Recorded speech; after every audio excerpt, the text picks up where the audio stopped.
तर खुला हशर अजाब दा बुरा हाल होया पंजाब दा। अज असीं गल करन लगे हैं जो सदियों तो टुरी आ रही है, लेकिन हर वारी नवीं होके साडे सामने आउंदी है। इस गल दे पिछोकड़ विच भी मैं जाण दी कोशिश करांगा। पंजाब, अफगानिस्तान, बिहार, फलस्तीन ते इसराइल, ये सारे वाकियात दा आपस विच सांगा जुड़दा है। जैन शाह ते सिराज, सिराज अफगानी, जैन शाह पंजाबी, इन्हां दोवां दा कोई ज्यादा लैन देन नहीं सी। ये गल्लां बनाईयां जा रही बहुत ज्यादा, लेकिन 1300 रुपए का लैन देन सी, क्योंकि हाल ही विच जिहड़ी स्टेटमेंट सामने आई है जैन शाह दी वालदा दी, मैं वो तुहाडे नाल शेयर करांगा, क्योंकि बहुत सारे लोग क्यास हराइयां और मुगालतियां ते गलबात कर रहे सन। मैं बहुत पहले भी करना चाह रहा सा, लेकिन मैं चाह रहा सा कि इहदी तह तिकर पहुंचिया जाए। ਉਹਦੀ वालदा ने कहा कि इन्हों का लैन देन जरूर सी, इन्हों का दुकान ते खलोतियां मूँह मारी हुई है, आपस झगड़ा होया है, ते घर आ गया जैन। जैन नूं कहा है कि ਉਹਦੀ वालदा ने कि पुत्र इन्ने ज्यादा किहड़े पैसे ने, तू इन्हूं मोड़ दे, गलबन 1300 रुपया। ते जैन ने उस वेले डिजिटल उन्होंने 1300 रुपया कर दिता। इस दौरान सिराज अफगानी महसूद कबाइल का जिहड़ा है, उन्हें अपने दोस्त अहबाब ते अपने कबीले के बहुत सारे लोग बुला लए, जिन्होंने आके ज्यादा हल्ला गुला किया उन्होंने दरवाजे अगे और बूहा भन्निया, पर उसकी वालदा ने जैन नूं घरों बाहर नहीं निकलन दिता। इथों तक नौबत आ गई कि उन्हें मावां भैणां दीयां गालां कढ के उन्होंने कहा जी अपने असली प्यो दा है, एक प्यो दा ते बाहर निकल। बहरहाल ये उकसाण वाली गल हुंदी है। वो बाहर निकल रहा है ते उहदे ये सारा जिहड़ा महसूद कबीला सी, नाल औरतां भी सन, ये उन्होंने गल पै गए। ਉਹਨੂੰ ਉਹਦੇ ਕੱਪੜੇ ਪਾੜ ਦਿੱਤੇ, ਉਹਨੂੰ ਨੰਗਿਆਂ ਕਰਤਾ, ਈਵਨ ਕਿ ਉਹਨੂੰ ਮਾਰਨ ਲੱਗੇ। ਉਹਦੇ ਨਾਲ ਦੋਸਤ ਤੇ ਬਕੌਲ ਉਹਦੀ ਵਾਲਦਾ ਦੇ ਉਹਨੇ ਫਾਇਰ ਕੀਤਾ ਹੈ ਆਪਣੇ ਵੱਲੋਂ ਹਵਾਈ ਫਾਇਰ, ਜਿਹੜਾ ਕਿ ਸਿਰਾਜ ਨੂੰ ਲੱਗ ਗਿਆ। ਸਿਰਾਜ ਜ਼ਖਮੀ ਹਾਲਤ ਵਿੱਚ ਔਰ ਇਹ ਜ਼ੈਨ ਨੂੰ ਮਾਰ ਕੁੱਟ ਰਹੇ ਨੇ। ਜ਼ੈਨ ਨੇ ਕਿਹਾ ਕਿ ਮੈਨੂੰ ਤੁਸੀਂ ਬਾਅਦ ਵਿੱਚ ਮਾਰਨਾ ਹੋਏਗਾ, ਜੋ ਵੀ ਕਰ ਲੈਣਾ, ਇਹਨੂੰ ਸਿਰਾਜ ਨੂੰ ਬਚਾਓ, ਇਹਨੂੰ ਹਸਪੀਟਲ ਲੈ ਕੇ ਜਾਓ। वो चीखता रहा है कि सिराज नूं हॉस्पिटल लैके जाओ, लेकिन वो सिराज नूं हस्पताल नहीं लैके गए। सिराज दा खत्म हो गया काम, दम पूरे हो गए।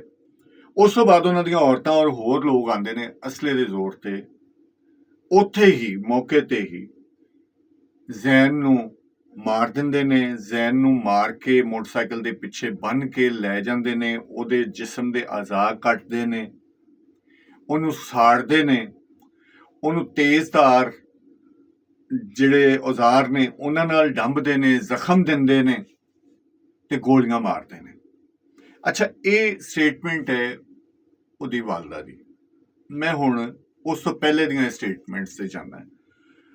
ਜ਼ੈਨ ਸ਼ਾਹ ਕੋਲੋਂ ਫਾਇਰ ਹੋਇਆ ਔਰ ਇਸੇ ਲੈਣ ਦੇਣ ਦੇ ਮਾਮਲੇ ਤੇ ਸਿਰਾਜ ਕਤਲ ਹੋ ਗਿਆ।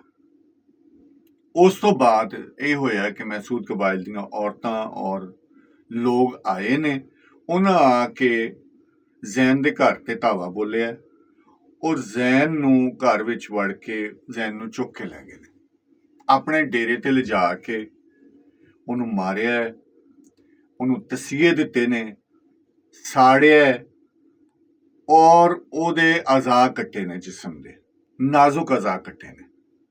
एक खुली खुली दहशत गर्दी है। मैं नाल नाल इस करके तुहानूं ये सुना रहा कि दोवें स्टेटमेंटां तुहाडे सामने आण। जदों ये वाकिया हो जाता है ते जैन दे घर वाले कल्ले ने और ये पूरा कबीला है, ये मार के ओहदी लाश भी सुट जांदे ने और अपने जंगलीपन का मुजाहरा करते हैं।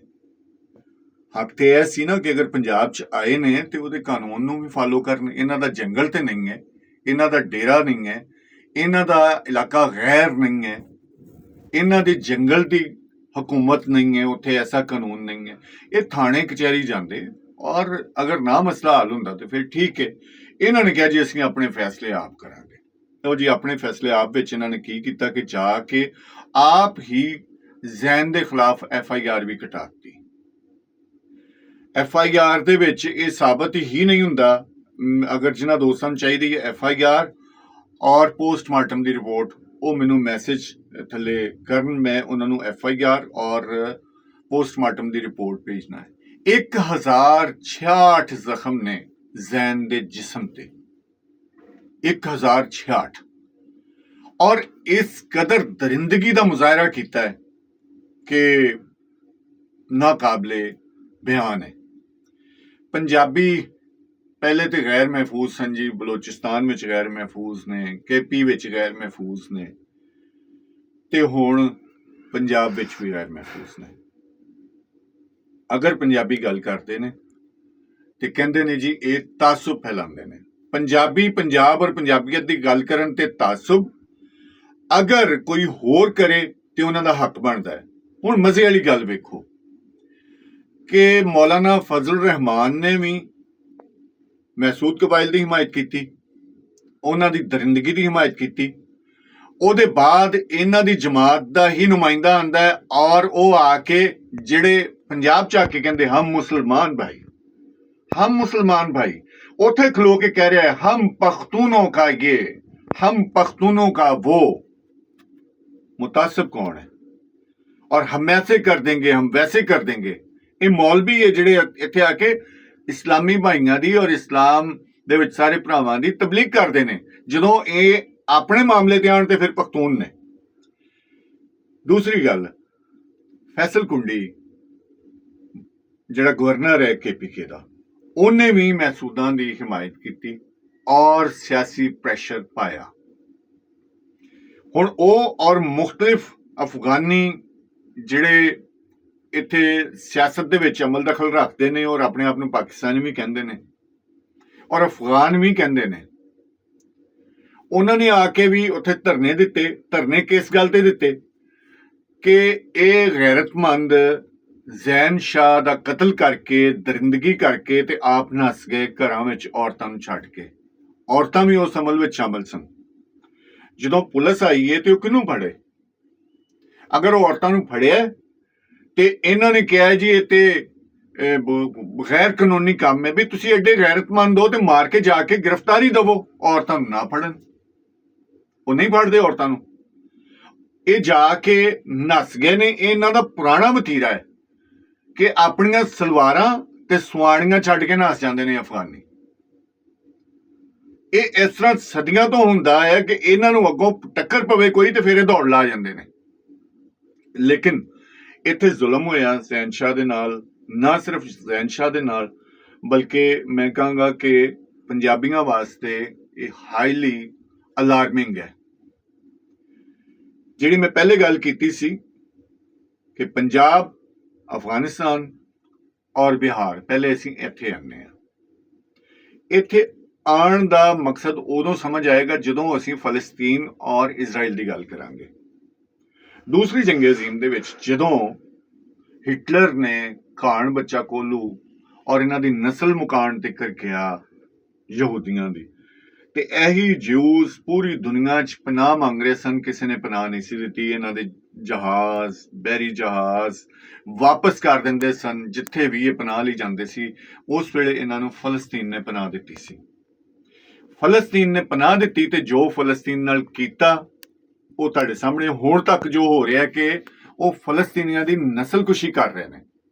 ਗਜ਼ਾ ਤੁਸੀਂ ਵੇਖ ਰਹੇ ਹੋ, ਆਏ ਰੋਜ਼ ਕੀ ਹੁੰਦਾ ਹੈ, ਫਲਸਤੀਨ 'ਚ ਕੀ ਹੋ ਰਿਹਾ ਹੈ, ਇਹ ਤੁਹਾਡੇ ਸਾਹਮਣੇ ਆ। ਉਹੀ ਹੈ ਕਿ ਕਹਿੰਦੇ ਨੇ ਕਿ ਇਹ ਜਿਹੜੇ ਅਫਗਾਨੀ ਨੇ ਇਹ ਵੀ ਕੋਈ ਯਹੂਦੀਅਲ ਨਸਲ ਨੇ, ਉੱਥੋਂ ਵਿਛੜਿਆ ਹੋਇਆ ਕੋਈ ਕਬੀਲਾ ਹੈ, ਲੇਕਿਨ ਇਹਦੇ ਨਾਲ ਸਾਨੂੰ ਕੋਈ ਸਰੋਕਾਰ ਨਹੀਂ। ਆਦਤਾਂ ਇਹਨਾਂ ਦੀਆਂ ਜ਼ਰੂਰ ਮਿਲਦੀਆਂ ਨੇ। ਅਫਗਾਨੀਆਂ ਨੂੰ ਜਿਸ ਹਰੇ ਭਰੇ ਰੁੱਖ ਨਾਲ, ਜਿਵੇਂ ਕਹਿੰਦੇ ਨੇ ਉਹ ਰੁੱਖ ਦੀ ਛਾਵੇਂ ਇਹਨਾਂ ਨੂੰ ਬਹਾ ਦਿਓ ਨਾ, ਜਿਹੜਾ ਰੁੱਖ ਛਾਂ ਦਿੰਦਾ ਹੈ, ਫਲ ਦਿੰਦਾ ਹੈ, ਫੁੱਲ ਦਿੰਦਾ ਹੈ, ਇਹਨਾਂ ਤੇ ਫਰਜ਼ ਹੋ ਜਾਂਦਾ ਹੈ ਕਿ ਉਸ ਰੁੱਖ ਨੂੰ ਸੁੱਕਿਆ ਕਿਵੇਂ ਕਰਨਾ ਜਾਂ ਉਹਨੂੰ ਜੜੋਂ ਕਿਵੇਂ ਵੱਢਣਾ। ਇਹ ਅਫਗਾਨੀਆਂ ਦੀ ਫਿਤਰਤ ਹੈ ਕਿ ਜਿਸ ਨੇ ਇਹਨਾਂ ਤੇ ਅਹਿਸਾਨ ਕੀਤਾ ਹੈ, ਇਹਨਾਂ ਤੇ ਫਰਜ਼ ਹੋ ਜਾਂਦਾ ਹੈ ਉਹਦਾ ਬੁਰਾ ਕਰਨਾ। ਇਸ ਪੰਜਾਬ ਵਿੱਚ ਗਜ਼ਨਵੀ ਤੋਂ ਲੈ ਕੇ ਅਬਦਾਲੀ, ਸੂਰੀ, ਇਹ ਸਾਰੇ ਭੁੱਖੇ ਇੱਥੋਂ ਅਨਾਜ ਲੁੱਟਣ ਆਉਂਦੇ ਸਨ ਔਰ ਰਸਤੇ ਦੇ ਵਿੱਚ ਆਉਂਦੀਆਂ ਮਸਜਿਦਾਂ ਵੀ ਢਾਉਂਦੇ ਸਨ ਔਰ ਮੁਸਲਮਾਨਾਂ ਨੂੰ ਵੀ ਕਤਲ ਕਰਦੇ ਸਨ, ਕਿਉਂਕਿ ਉਹ ਲੁਟੇਰੇ ਸਨ, ਲੁੱਟਣ ਆਉਂਦੇ ਸਨ, ਕੋਈ ਤਬਲੀਗ ਕਰਨ ਨਹੀਂ ਸਨ ਆਉਂਦੇ ਇੱਥੇ। ਔਰ ਹੁਣ ਕੀ ਹੋਇਆ ਕਿ ਇਹ ਆਪਣੇ ਹੀ ਦੇਸ਼ ਚੋਂ ਨੱਸੇ, ਅਸੀਂ ਇਹਨਾਂ ਨੂੰ ਪਨਾਹ ਦਿੱਤੀ। ਇੱਥੇ ਤਕਾਬੁਲ ਥੋੜਾ ਕਰਨਾ ਕਿ ਪੰਜਾਬ ਤੇ ਜਿੰਨੀ ਵੀ ਭੀੜ ਆਈ ਹੈ, ਪੰਜਾਬ ਤੇ ਜਿੰਨੇ ਵੀ ਹਮਲੇ ਹੋਏ ਨੇ, ਪਰ ਪੰਜਾਬੀ ਕਦੀ ਆਪਣਾ ਦੇਸ਼ ਛੱਡ ਕੇ ਨੱਸੇ ਨਹੀਂ, ਕਿਤੇ ਪਨਾਹ ਨਹੀਂ ਲਈ। ਇਹ ਉਹ ਅਫਗਾਨੀ ਜਿਹੜੇ ਗੈਰਤਮੰਦ ਆਪਣੇ ਆਪ ਨੂੰ ਕਹਿੰਦੇ ਜੋ ਵੀ ਇਹ ਨੱਸ ਕੇ ਆ ਕੇ ਪਨਾਹਾਂ ਲੈਂਦੇ ਨੇ, ਔਰ ਜਿਹੜਾ ਇਹਨਾਂ ਨੂੰ ਪਨਾਹ ਦਿੰਦਾ ਹੈ ਇਹ ਉਹਨਾਂ ਦੇ ਕਤਲ ਕਰਦੇ ਨੇ, ਉਹਨਾਂ ਦੇ ਰੋਜ਼ੀ ਰੁਜ਼ਗਾਰ ਤੇ ਮੱਲ ਮਾਰਦੇ ਨੇ। ਇਹ ਉਸ ਧਰਤੀ ਦੇ ਉੱਤੇ ਦੰਗਾ ਕਰਦੇ ਨੇ, ਫਸਾਦ ਕਰਦੇ ਨੇ, ਦਹਿਸ਼ਤ ਫੈਲਾਉਂਦੇ ਨੇ। ਹੁਣ ਆ ਜਾਂਦੇ ਇੱਥੇ ਪੰਜਾਬ ਦੇ ਵਿੱਚ ਜਿਹੜੇ ਅਫਗਾਨੀ ਆ ਰਹੇ ਨੇ ਔਰ ਮੂੰਹ ਮੰਗੀ ਕੀਮਤ ਦਿੰਦੇ ਨੇ ਪ੍ਰਾਪਰਟੀ ਦੇ। ਇਹ ਸਾਡੇ ਹੀ ਲੋਕਾਂ ਨੇ ਇਹਨਾਂ ਨੂੰ ਇੱਥੇ ਦੇ ਪਾਕਿਸਤਾਨ ਦੇ ਸ਼ਨਾਖਤੀ ਕਾਰਡ ਵੀ ਬਣਾ ਕੇ ਦਿੱਤੇ, ਇੱਥੇ ਦੀ ਸ਼ਹਿਰੀਅਤ ਦਿੱਤੀ। ਹੁਣ ਇਹ ਕਾਬਜ਼ ਹੋ ਰਹੇ ਨੇ, ਸੇਮ ਇਸੇ ਤਰ੍ਹਾਂ ਜਿਸ ਤਰ੍ਹਾਂ ਜਿਊਸ ਇਜ਼ਰਾਈਲ ਤੇ ਕਾਬਜ਼ ਹੋਏ ਔਰ ਉਹਨਾਂ ਨੇ ਉਹ ਆਪਣੀ ਮਿਲਕੀਅਤ ਸਾਬਤ ਕੀਤੀ। ਇਸੇ ਤਰ੍ਹਾਂ ਹੀ ਅਫਗਾਨੀ ਆਸੇ-ਆਸੇ ਪੰਜਾਬ ਦੇ ਔਰ ਸਿੰਧ ਦੇ ਸ਼ਹਿਰਾਂ ਵਿੱਚ ਕਾਬਜ਼ ਹੋ ਰਹੇ ਨੇ। ਸਿੰਧੀ ਜਾਗਰੂਕ ਨੇ, ਸਿੰਧੀ ਜਾਗਦੇ ਨੇ, ਸਿੰਧੀ ਆਪਣੀ ਕੌਮ ਤੋਂ, ਆਪਣੀ ਸ਼ਨਾਖਤ ਤੋਂ ਵਾਕਿਫ ਨੇ। ਉਹ ਲੜ ਲੈਣਗੇ, ਉਹ ਕੱਢ ਵੀ ਦੇਣਗੇ ਇਹਨਾਂ ਨੂੰ। ਲੇਕਿਨ ਬਹੁਤ ਅਫਸੋਸ ਦੀ ਗੱਲ ਹੈ ਕਿ ਪੰਜਾਬ ਦੇ ਵਿੱਚ ਅਗਰ ਅਫਗਾਨੀ ਧੱਕਾ ਕਰ ਜਾਣ, ਜ਼ੁਲਮ ਕਰਨ, ਤੇ ਇਹਨਾਂ ਦੇ ਕਈ ਹਮਾਇਤੀ ਪੰਜਾਬੀ ਉੱਠ ਖਲੋਂਦੇ ਨੇ। ਪਿੱਛੇ ਜੇ ਲਾਹੌਰ 'ਚ ਹੋਇਆ, ਉਹ ਬੱਚਾ ਆਪਣੀ ਬੀਵੀ ਦੇ ਨਾਲ ਸ਼ਾਪਿੰਗ ਵਾਸਤੇ ਆਇਆ ਤੇ ਉਹਦੀ ਬੀਵੀ ਨੂੰ ਆਵਾਜ਼ਾਂ ਕੱਸੀਆਂ ਇਹਨਾਂ ਅਫਗਾਨੀਆਂ ਨੇ। ਇੱਥੇ ਜਿਹੜੇ ਕੱਪੜੇ ਦਾ ਕਾਰੋਬਾਰ ਔਰ ਵੱਡੀਆਂ ਮਾਰਕੀਟਾਂ ਦੇ ਹੁਣ ਕਾਬਜ਼ ਨੇ ਹੈ, ਉਹਨੇ ਅੱਗੋਂ ਜਵਾਬ ਦਿੱਤਾ ਤੇ ਉਹਦਾ ਸਰੇਆਮ ਕਤਲ ਕੀਤਾ ਗਿਆ, ਕੁਛ ਨਹੀਂ ਬਣਿਆ। ਅਸੀਂ ਦੂਸਰੇ ਸੂਬਿਆਂ ਵਾਸਤੇ ਇੱਥੇ ਕੋਟਾ ਰੱਖਨੇ ਆ ਆਪਣੀਆਂ ਯੂਨੀਵਰਸਿਟੀਆਂ ਦੇ ਵਿੱਚ, ਆਪਣੇ ਕਾਲਜਿਸ ਦੇ ਵਿੱਚ, ਔਰ ਸਾਡੇ ਨਾਲ ਕੀ ਹੋ ਰਿਹਾ? ਸਾਡੇ ਕੋਲ ਆ ਕੇ, ਸਾਡੇ ਕੋਲ ਪੜ੍ਹ ਕੇ, ਸਾਡੇ ਕੋਲ ਤਾਲੀਮ ਹਾਸਲ ਕਰਕੇ ਸਾਡੇ ਖਿਲਾਫ ਬੋਲਦੇ ਨੇ। ਪੰਜਾਬ ਯੂਨੀਵਰਸਿਟੀ ਵੇਖ ਲਓ, ਜਿੱਥੇ ਵੀ ਵੇਖ ਲਵੋ, ਇਹਨਾਂ ਦੀ ਜਿਹੜੀਆਂ ਕੌਂਸਲਸ ਨੇ ਗੈਰ ਪੰਜਾਬੀਆਂ ਦੀਆਂ, ਉਹ ਐਂਟੀ ਪੰਜਾਬੀ ਚੱਲਦੀਆਂ ਨੇ। ਖਾਸ ਕਰਕੇ ਮੈਂ ਅਫਗਾਨੀ ਦਾ ਲਫ਼ਜ਼ ਇਸਤੇਮਾਲ ਕਰ ਰਿਹਾ ਕਿ ਬਹੁਤ ਸਾਰੇ ਦੋਸਤਾਂ ਨੂੰ ਪਖਤੂਨ ਕਹਿਣ ਦੇ ਉੱਤੇ ਬਹੁਤ ਸਾਰੇ ਇਤਰਾਜ਼ਾਤ ਨੇ। ਮੈਂ ਕਿਸੇ ਕੌਮ ਦੇ ਖਿਲਾਫ ਨਹੀਂ, ਮੈਂ ਅਮਨ ਪਸੰਦ ਹਾਂ। ਪਖਤੂਨ ਮੇਰੇ ਦੋਸਤ ਨੇ, ਬਲੋਚ ਮੇਰੇ ਦੋਸਤ ਨੇ, ਸਿੰਧੀ ਮੇਰੇ ਭਾਈ ਨੇ, ਲੇਕਿਨ ਅਮਨ ਦੇ ਉੱਤੇ ਕੋਈ ਕੰਪਰੋਮਾਈਜ਼ ਔਰ ਕੋਈ ਸੌਦੇਬਾਜ਼ੀ ਨਹੀਂ। ਜਿੱਥੇ ਸਾਡੀ ਧਰਤੀ ਦੀ, ਸਾਡੀ ਸ਼ਨਾਖਤ ਦੀ, ਸਾਡੇ ਹਕੂਕ ਦੀ ਗੱਲ ਆਏਗੀ, ਉੱਥੇ ਕੋਈ ਕੰਪਰੋਮਾਈਜ਼ ਨਹੀਂ ਹੈ। ਲਿਹਾਜ਼ਾ ਮੈਂ ਨਾਲ ਫਿਰ ਜੋੜਾਂ, ਹੁਣ ਅਫਗਾਨੀ ਸੇਮ ਇਸੇ ਤਰ੍ਹਾਂ ਕਰ ਰਹੇ ਨੇ। ਇੱਥੇ ਪੂਰੀਆਂ ਪ੍ਰਾਪਰਟੀਆਂ ਖਰੀਦ ਕੇ ਔਰ ਪੰਜਾਬ ਦੇ ਵਿੱਚ ਆਪਣਾ ਅਸਰੋ ਰਸੂਖ ਵਧਾ ਰਹੇ ਨੇ, ਜਿਵੇਂ ਕਿ ਪਿੰਡੀ, ਚਕਵਾਲ ਔਰ ਲਾਹੌਰ ਦੀਆਂ ਵੱਡੀਆਂ ਮਾਰਕੀਟਾਂ 'ਚ ਤਕਰੀਬਨ ਕਬਜ਼ਾ ਹੋ ਚੁੱਕਿਆ ਪੰਜਾਬੀਓ ਇਹਨਾਂ ਦਾ। ਉਸ ਤੋਂ ਬਾਅਦ ਮੈਂ ਚੜ੍ਹਦੇ ਪੰਜਾਬ ਦੀ ਗੱਲ ਕਰਾਂਗਾ। ਚੜ੍ਹਦੇ ਪੰਜਾਬ ਵਿੱਚ ਬਿਹਾਰੀ ਆਪਣੀਆਂ ਜੜ੍ਹਾਂ ਬਣਾ ਰਹੇ ਨੇ ਪੰਜਾਬ ਵਿੱਚ।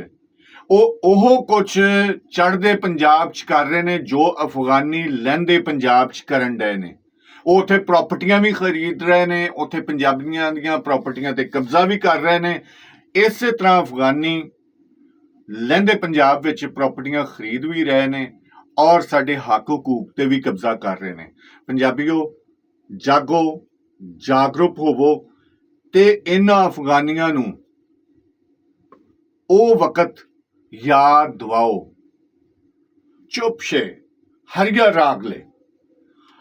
ਰਾਗਲੇ ਅੱਜ ਤੀਕਰ ਇਹਨਾਂ ਦੇ ਬਾਲਾਂ ਨੂੰ ਨਾ ਨੀਂਦ ਆਉਂਦੀ ਹੋਵੇ ਜਾਂ ਤੰਗ ਕਰਦੇ ਹੋਣ ਤੇ ਇਹਨਾਂ ਦੀਆਂ ਮਾਵਾਂ ਕਹਿੰਦੀਆਂ ਨੇ ਕਿ ਹਰੀਆ ਆ ਰਿਹਾ, ਔਰ ਇਹਨਾਂ ਨੂੰ ਉਹ ਯਾਦ ਨਹੀਂ ਹੈ ਕਿ ਸ਼ੇਰੇ ਪੰਜਾਬ ਨੇ ਇਹਨਾਂ ਨੂੰ ਨੱਥ ਪਾਈ ਸੀ।